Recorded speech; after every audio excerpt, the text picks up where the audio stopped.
Okay, today we're talking about heat exchangers, all different types. Let me first just explain to you, if you don't know already, how they work.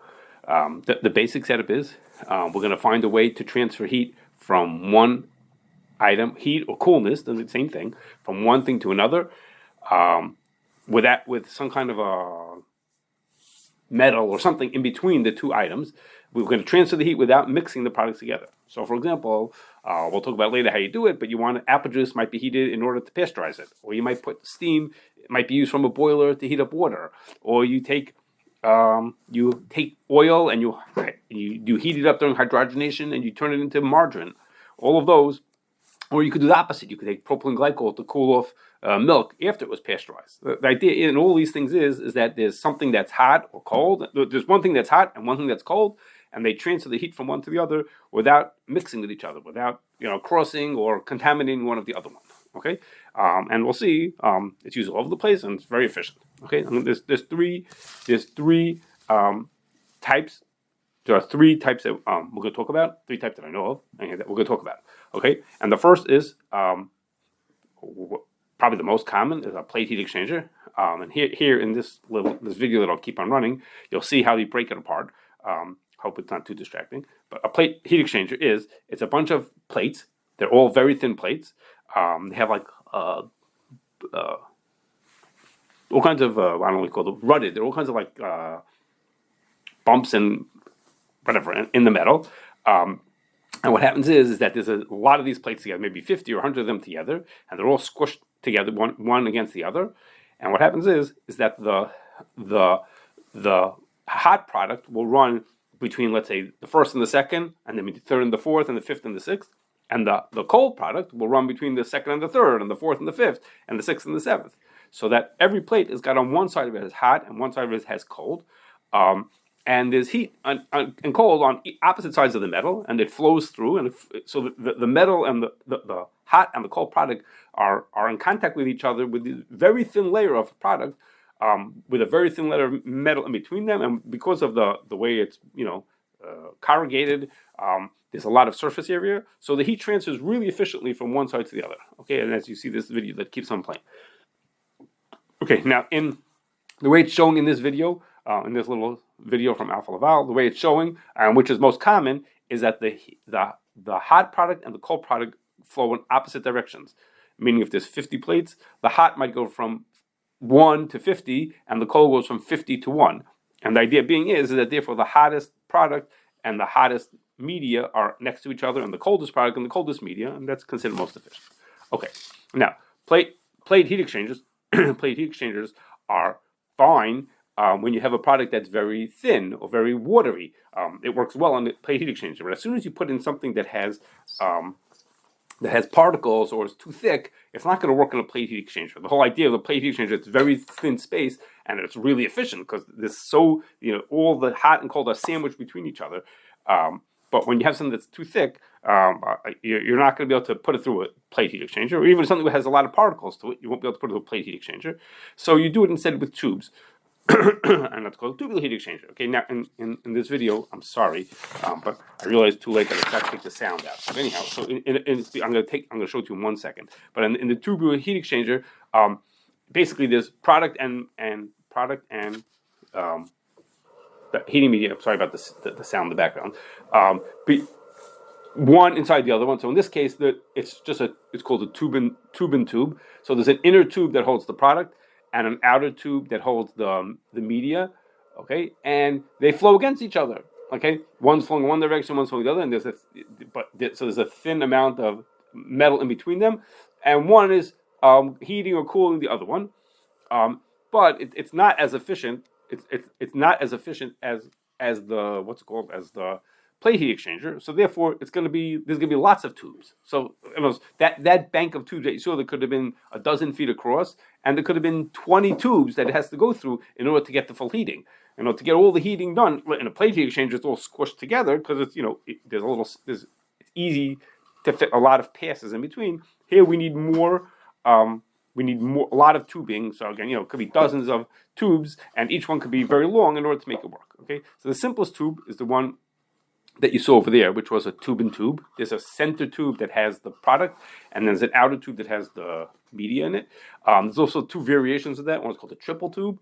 That is, there's three tubes concentrically in between each other, and there the media is the product is in the center, the middlemost tube, and the media is on the inside, the outside. And then there's also a multi-tube, okay, which has, sorry, no pictures, multi-tube, which is that there's 20 thin tubes running through that they have the product in them, and the media is all around there, sort of in a bath of the media. Okay. Now, there's a variation of a multi-tube is something that we also see in factories. This one is very small; it'll be 3 to 5 feet long, and that is a shell and tube. Okay, a shell and tube is basically a type of multi-tube. It's usually used to take steam to heat up water. You have a zillion tubes. Okay, zillion is an exaggeration. 50 tubes, thin tubes of water running through this shell and tube. The whole shell and tube is, a couple of feet across, and there's 50 tubes of it running through, and the steam is all around in the whole chamber in the shell, and it heats up the water. Okay.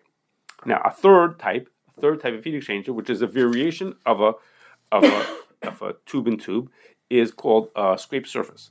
Okay, a scrape surface heat exchanger means that sometimes a product that is even too thick to even fit into a tube and tube. Okay, if you're making chocolate or marshmallows or peanut butter, okay, something that's like really thick, can't fit through a tube and tube, it just won't work. It's not going to pass through well.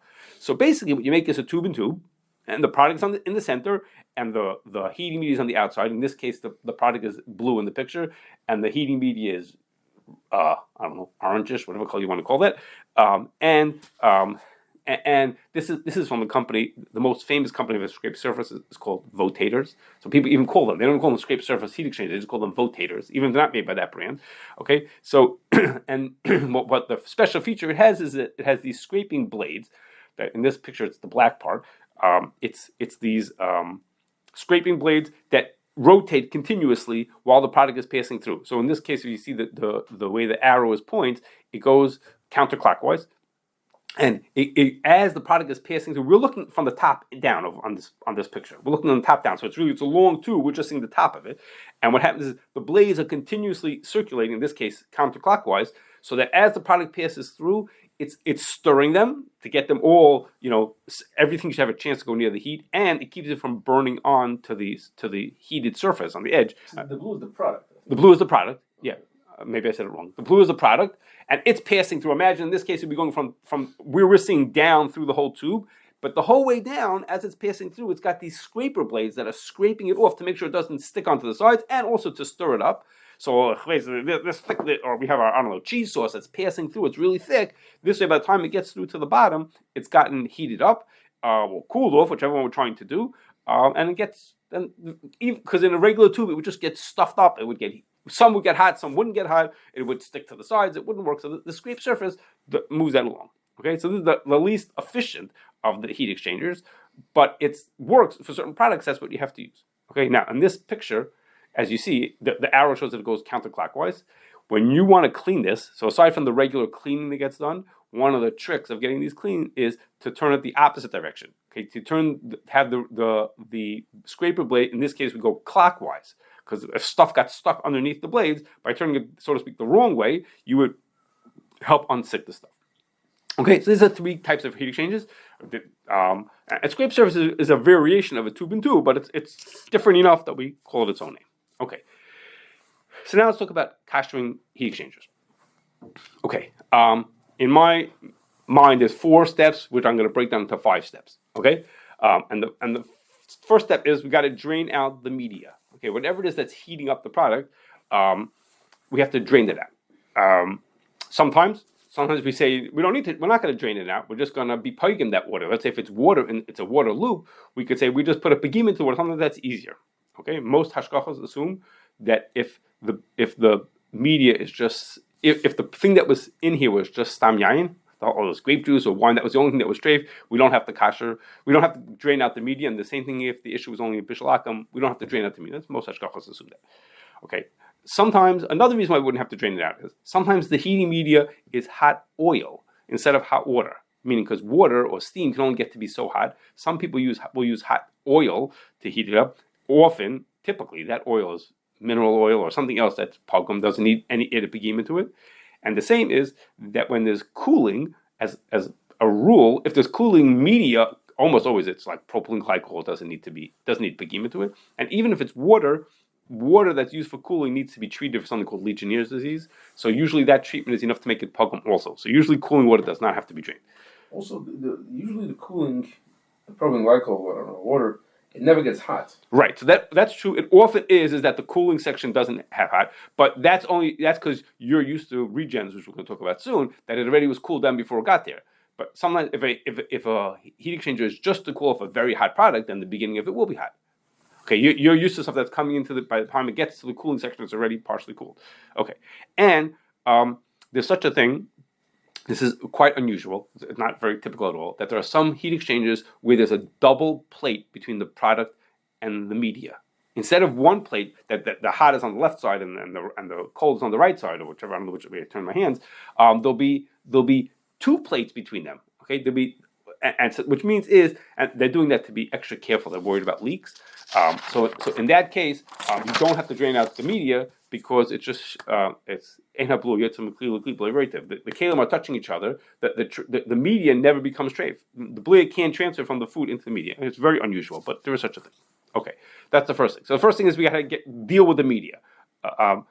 Not the press. Deal with the media, the thing that's heating up the thing on the other side. Okay. You gotta call the press also.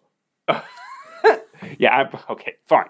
Second is we have to clean it. Okay. So that's obvious. Before we kasher, we have to clean it. Okay. It's just something to know is that every once in a while, maybe a couple times a year, the companies will break open their heat exchangers, particularly plate heat exchangers. They open them up for servicing, for checking, for replacing the gaskets or this and that. And it's a chance for the mashgiach, if he knows when that's going to happen, or he gets told when it's going to happen. You don't think so? Okay. Whenever it is, it happens. And the mashgiach can come watch and see, I wonder how clean this thing actually gets when they say they make it clean. Come down and watch when they break it open, and sometimes you'd be surprised what you find inside there. Okay. Okay. Now, the third thing is, of course, before we kasher, it has to be any ben yomai. Now, there's such a thing as doing pagima instead of waiting in ben yomai. That's a typical. Sometimes we could get away with that pagima. And there's another variation of that is that when we're kashering if only stam yain, and it's plainly obvious that there's 6 times as much water as there is blia, then you could also avoid the ene ben yomai, and it's often not true, even though people think it is. It has to be really obvious as ene ben yomai. We're doing something right now where they did that, where they said, yeah, we can kasher without pagima because it's always 6 times, and not only was it not obvious, but it wasn't even 6 times. Okay, which is pretty common. Okay, and then pretty common that it's not good enough. Okay, number 4 is we have to do hagala at roischen. Okay, now the one of the pushbacks against the machine can handle it.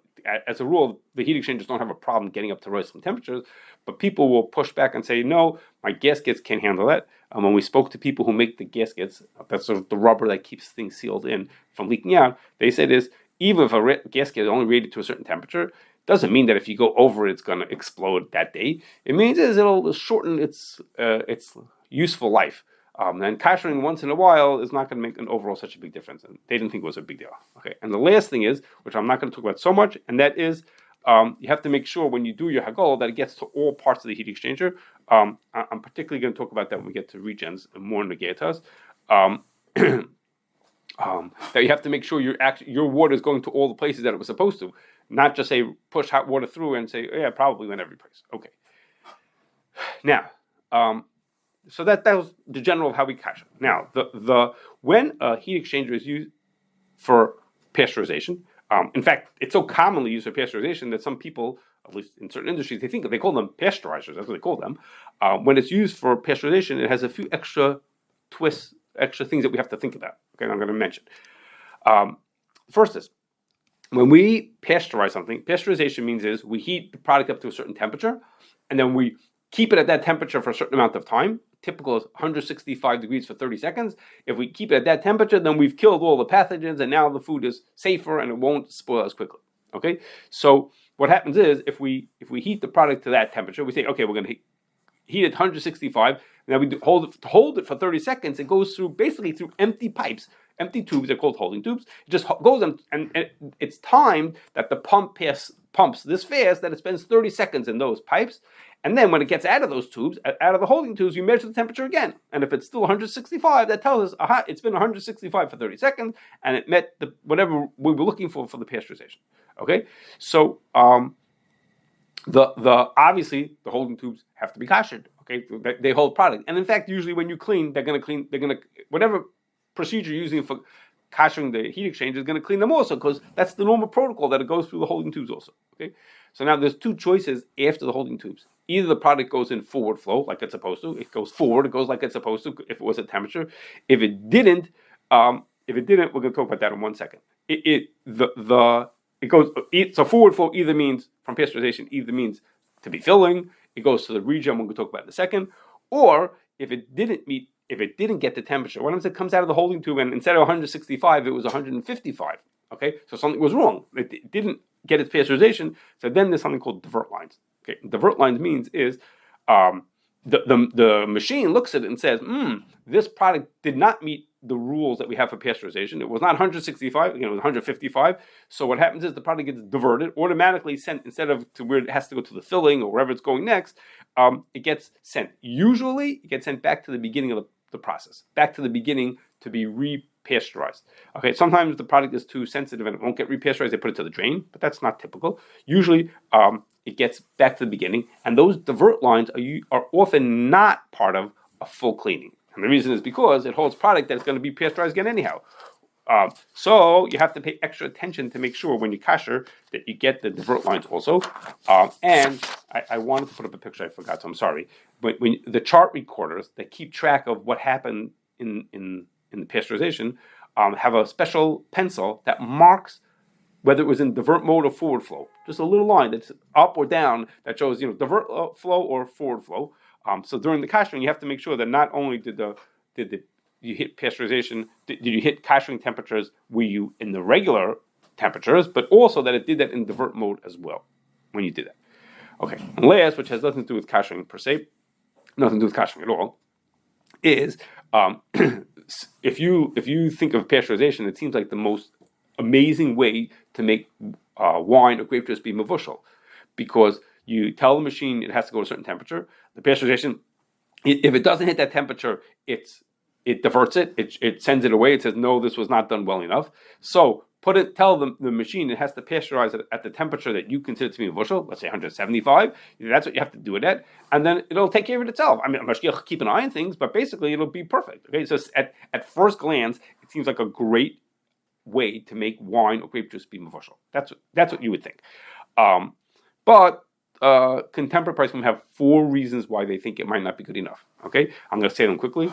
We did this when we talked about stam yain. One is maybe you need yachsa memidasai in order to be mevushal. It has to lose some of the juice has to boil out, and that can't happen because the pasteurizer, the heat exchanger, is a closed system. Number 2.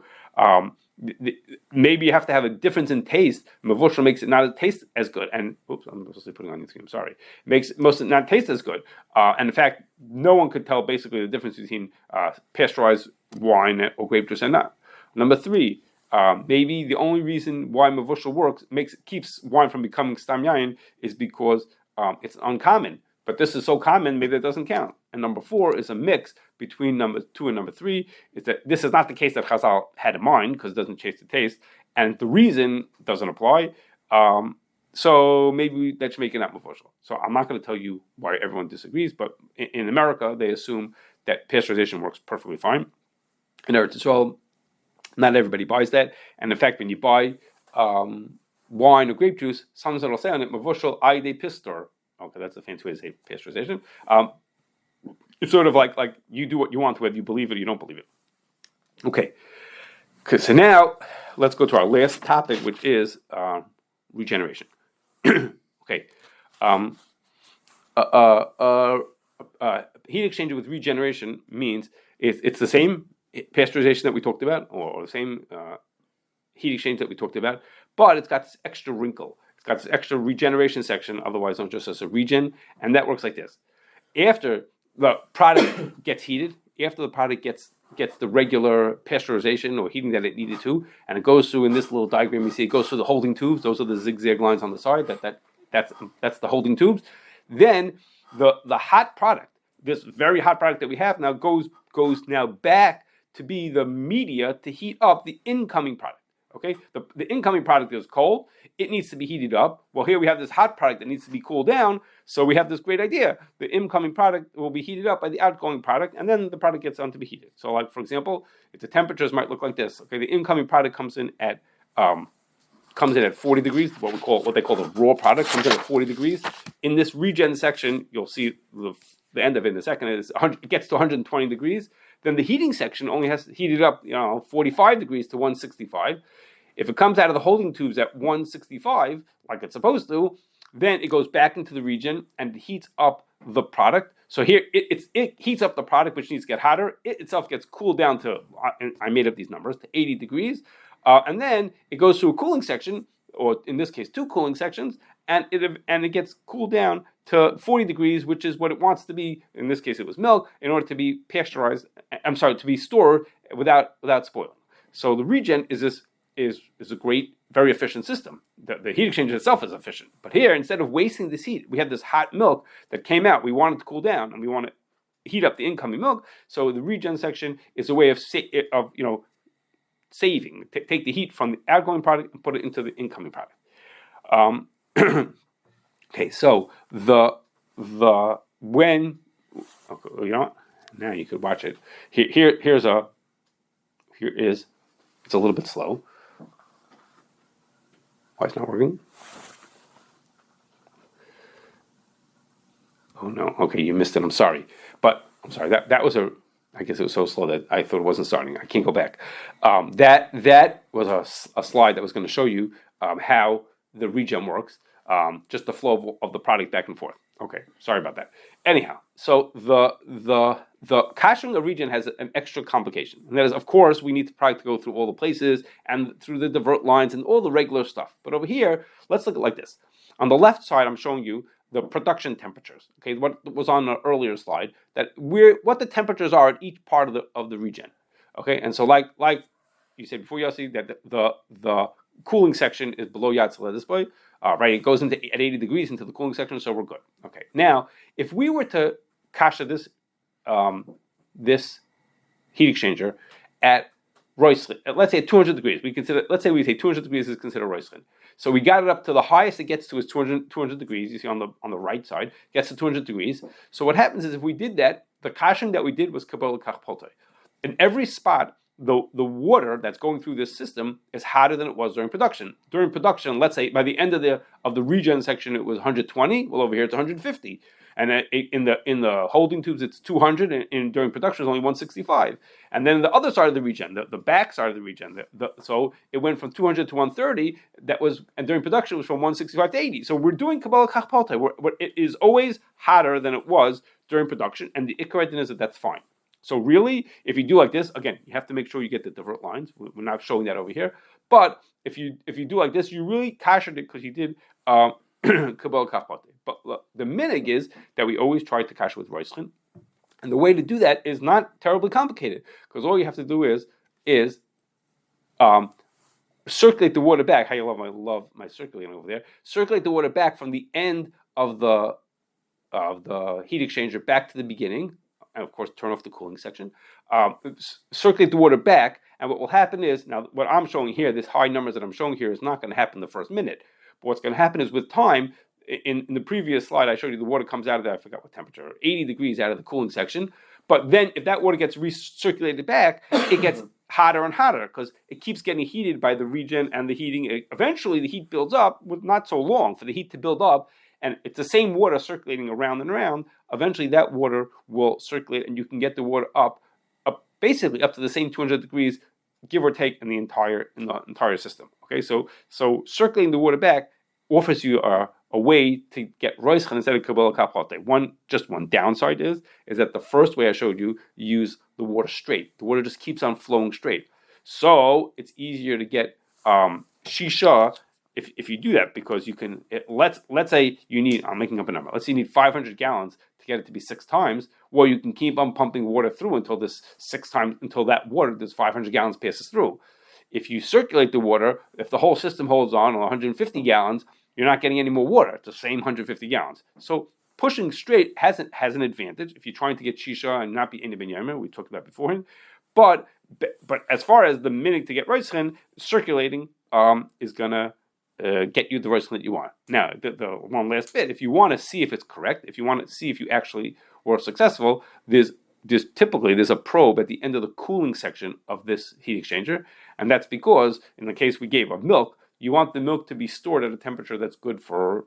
That's not going to spoil. So there's a temperature probe there to watch that it's cold enough. They want to make sure it's, let's say, 40 degrees when it goes into storage. Well, we could use that probe to see what temperature was it when it came out of the cooling section, to see if it was hot enough that we got to see if it was a roischin temperature, which is what we wanted.